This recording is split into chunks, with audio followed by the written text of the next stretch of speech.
kaspero. Night hunt tayo ngayon dito sa isla ng Boracay. Yung hunting natin ngayon, yung tinatawag na tirok or barakuda mga kaspero.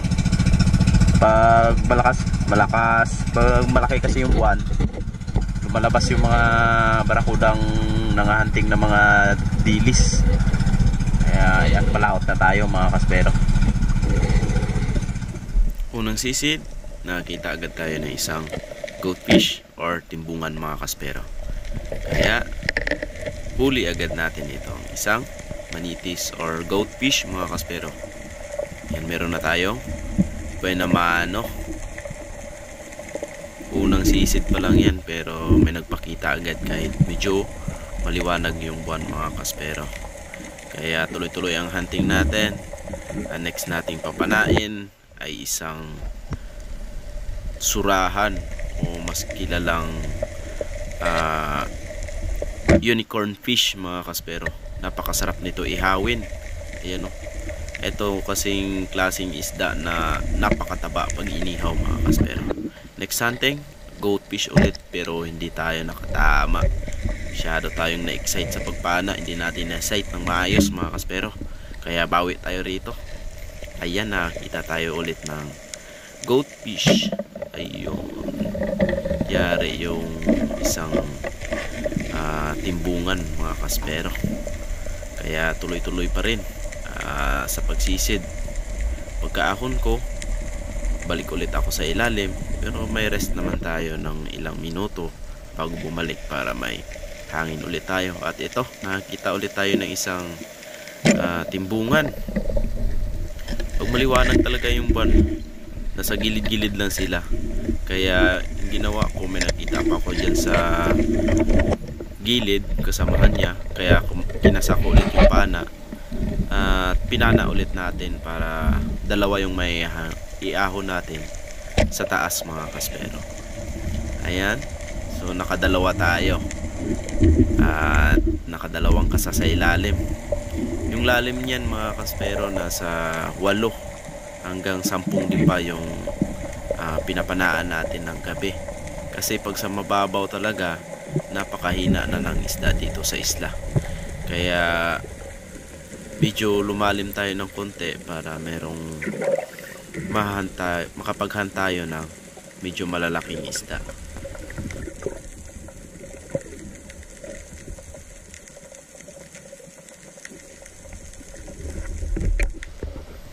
Habang wala pang mga barakuda mga kaspero, pagtsatsagaan muna natin itong manitis or timbungan mga kaspero, kasi masarap din naman ito.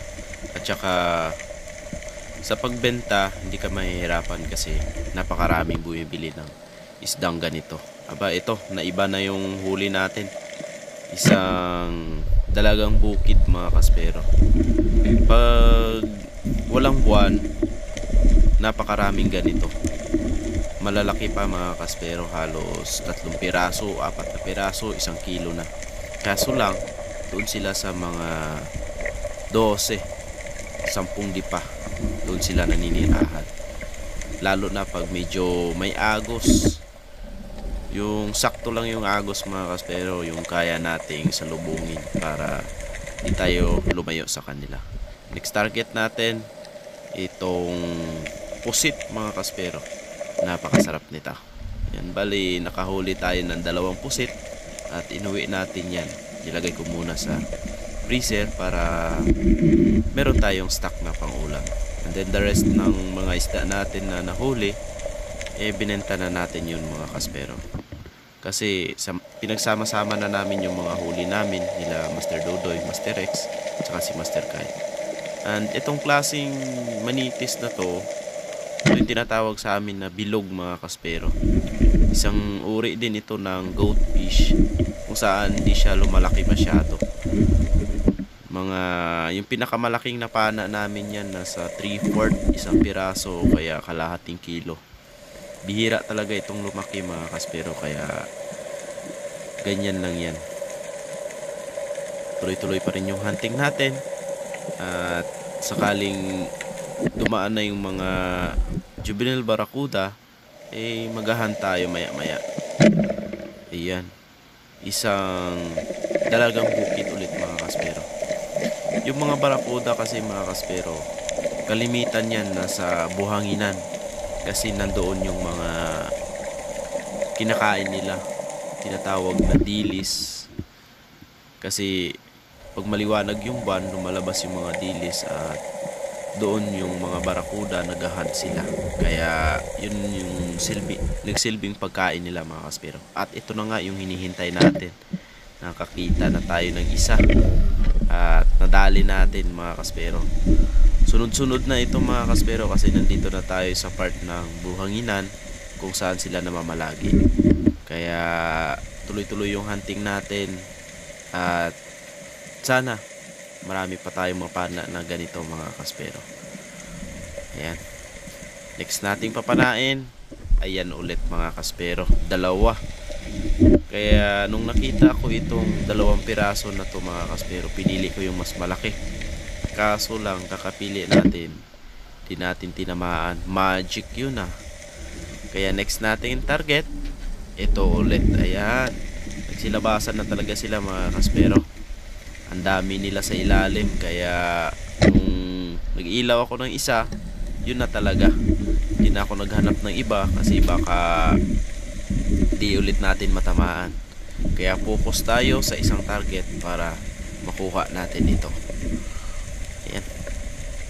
Good size na yan mga kaspero. 3 piraso, 2 piraso, 1 kilo. Minsan 2 piraso lang, 1 kilo na. Dati napakarami niyan dito sa amin mga kaspero. Yung 1 piraso umaabot ng 1.5 kilos. Minsan 1 kilo. Nakakahuli pa nga kami ng 2 kilo 1 piraso nito mga kaspero. Kasi itong klaseng barakuda na to, ito masyadong lumalaki mga kaspero. Halos yung pinakamalaki 2 kilos. Iba't ibang klase rin kasi yung mga barakuda mga kaspero. Yung tinatawag na yellowtail barakuda, yun lumalaki yun, halos 10 pataas mga kaspero. Pero mahabang barakuda yun. And then yung isa naman nasa tinatawag nating big eye barakuda. And next na barakuda, yung sobrang lumalaki talaga, halos maabot ng 50 kilos. Yung great barakuda, yun yung nakakatakot mga kaspero kasi grabe mag-hunt yun. At saka sa sobrang laki, nakakatakot din. Yung pinakamalaki ko lang nahuli nun ay nasa 18 kilos mga kaspero, yung great barakuda. Pero pag ganitong klaseng barakuda, easy lang yan papalain kasi natural size lang siya at ganyan lang talaga siya mga kaspero. Tuloy-tuloy yung hunting natin dahil marami sila sa ilalim.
At nakarami na tayo ng barakuda mga kaspero, at medyo lumakas na rin yung agos, kaya hirap ng salubungin at huntingin ulit sila. Yun, nakawala na. Bali, sumabay na ako sa agos at nakakita tayo ng isang tawag dito snapper or badass. Yan, badass tawag niyan sa amin mga kaspero. Isang big eye snapper. Ayan, napakasarap din yan mga kaspero, at saka white meat. Pag sa bentahan, napakabilis nitong ibenta kasi paborito yan ng mga tao, yung mga ganyang klaseng isda.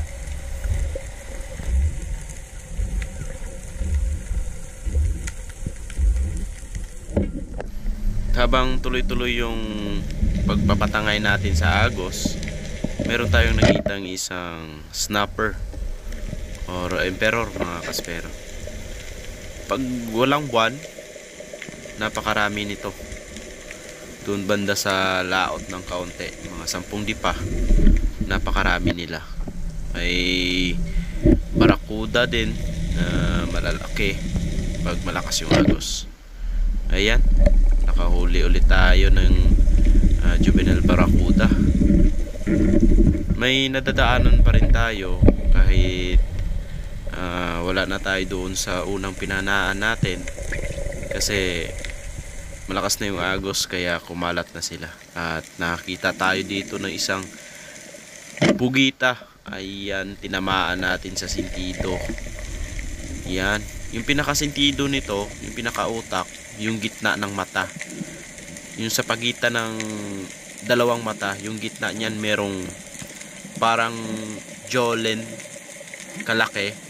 Dapat yun yung tamaan para patay agad or yun, yung wala na siyang power mga kaspero, kaya easy lang siyang huliin kapag doon natin tinamaan. At ito, nakita tayo ng isang unicorn fish. Yan, nahuli natin. Sarap din tong ihawin mga kaspero. Yan, bali pagkatapos nyan mga kaspero, masyadong malakas na yung agos at umahon na tayo sa bangka. At ito yung mga nadali natin. Yan, halos lahat yan mga kaspero nabidyohan natin. Ayan yung mga juvenile barakuda. Nasa 10 o 13 piraso yung napana natin, tapos yung pugita.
Ayan yung unang huli natin mga kaspero.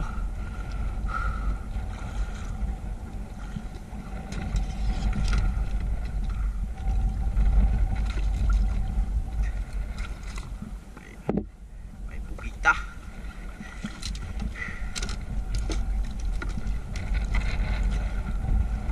Sapit po.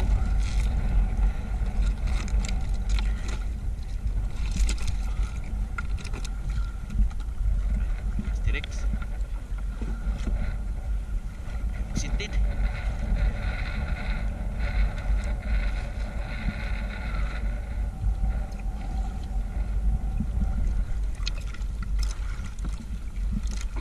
Kalahati na mga kaspero. So after natin maiangat yung huli natin, back to sisid ulit tayo. Ayan, nakadali tayo ng goatfish. Grabe, sari-saring klase ng mga goatfish mga kaspero. Ito, napakasarap din itong goatfish na to. Malaki yan mga kaspero, halos kalahating kilo. Sobra pa nga, nasa 7 grams siguro to. Malaki yan eh. Kaya ayan, nadaanan ulit natin yung pinapanaan natin ng kuda. At nakadali tayo.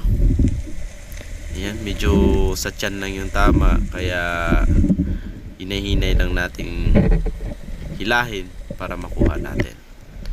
Next natin, ayan, nakakita ulit tayo sa pool. Gitna yung tama. Kaya no worry na makakawala. Secured na mahuhuli natin talaga ito. Kasi yung tama ay bandang kilikili. Ayan.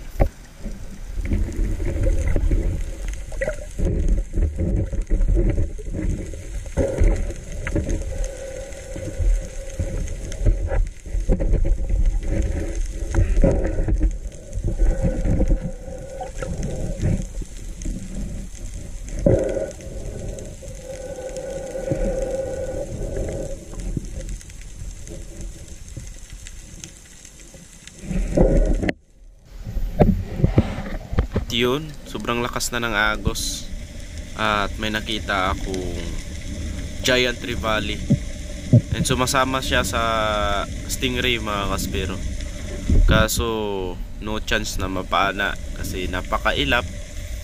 Ayan, kasi umaga na rin ito, halos nasa 4:30 na ng umaga, kaya medyo mailap na siya mga kaspero. At ito, bago tayo umuwi, nakita tayo ng baby shark. Dut dut dut dut dut. And ito na yung last na video natin sa ilalim mga kaspero. Napakaganda tingnan ng baby shark na to. Parang bagong panganak lang talaga siya.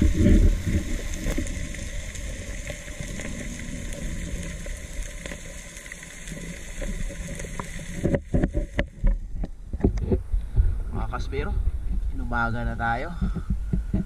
Umaga na talaga.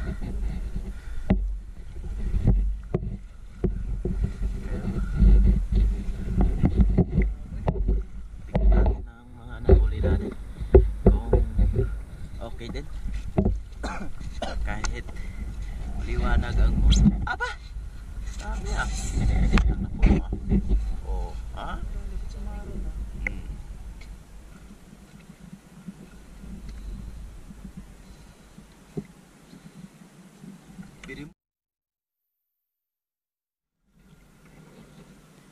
Pinadugsuran.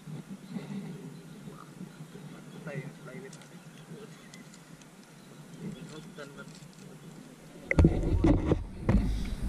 Ayan, display na tayo ng ating mga huli mga kaspero. Ayan, dami. Ayan. Meron pa doon, oh. Hindi pa nakaubos yan sa pag-display. Tapos yung pugita natin, ito, oh. Yun. Tapos meron din ako doon, 4 na pirasong torsilyo. Ay, ito yung masarap ihawin mga kaspero. Ito, pangit ihawin niya. Walang lasa yun.